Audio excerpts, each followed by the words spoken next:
In today's video, I'm going to teach you how to join the Temu Australia affiliate program and get your promotion links. To get started, open the official Temu Australia affiliate enrollment platform link. Make sure you're using the official page so you're signing up through the correct regional program for Australia.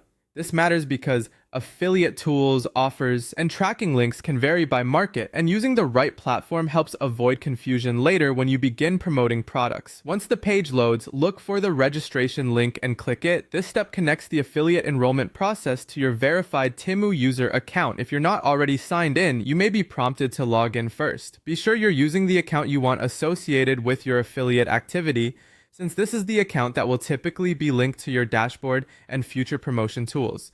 It's a simple step, but it's important to make sure everything is connected properly from the start.